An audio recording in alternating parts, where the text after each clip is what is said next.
Negative চিন্তা একবার যদি আপনার মাথায় স্থির হয়ে বসে, এটা সহজে আর বের হতে চায় না, কুয়াশার মতো ছড়িয়ে পড়ে। কেন এই নেগেটিভ চিন্তা হয়? আমাদের মস্তিষ্কে সারভাইভাল কোড নামক একটা জিনিস আছে, যেটা কোনো বিপদ দেখলে মানুষকে আগেই বলতে থাকে, পালাও পালাও।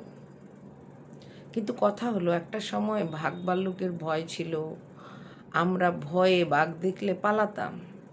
কিন্তু বর্তমানে ডিজিটাল যুগে আমাদের সেই ভয়গুলা নেই, রাক্ষস পেতনির ভয় নেই, কিন্তু আমাদের ভয় হচ্ছে সম্পর্কের টানাপোড়েনে।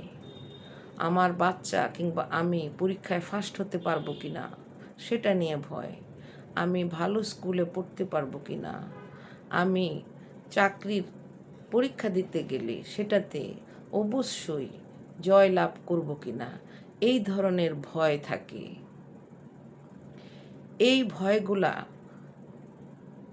মানুষ কি বলবে, মানুষ হাসবে, সেই চিন্তাই আপনার মাথায় এমনভাবে কাজ করতে থাকে যে একটা পর্যায়ে আপনার মাথা স্টাক হয়ে যায়, আপনি একদম অক্ষম হয়ে যান। সুতরাং এটা থেকে বের হয়ে আসতে হবে। কিভাবে বের হবেন? চিন্তার মুখোশকে খুলে ফেলতে হবে। ভাবতে হবে, প্রমাণ কি? আমি পারবই না, এটার কি প্রমাণ আছে? একবার পারিনি বলে এইবার পারবো না, সেটা তো হতে পারে না। মনের জোর বাড়াতে হবে।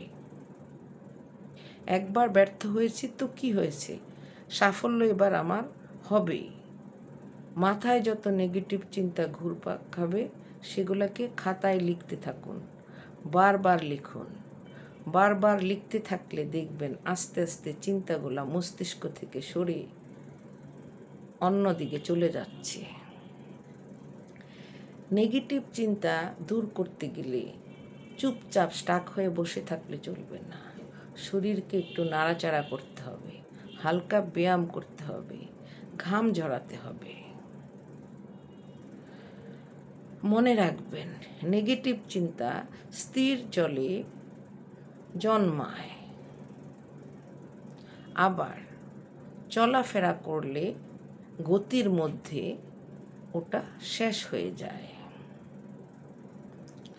আচ্ছা, এই মুহূর্তে কি আপনার মাথায় কোনো নেগেটিভ চিন্তা ঘুরঘুর করছে? যদি সেরকম হয় তাহলে আমাদের সাথে পেজে কমেন্টে লিখুন, শেয়ার করুন। এরকম সুন্দর সুন্দর টিপস পেতে চাইলে ডাক্তার হুসনা বেগম পেজটি ফলো করে রাখুন। ধন্যবাদ।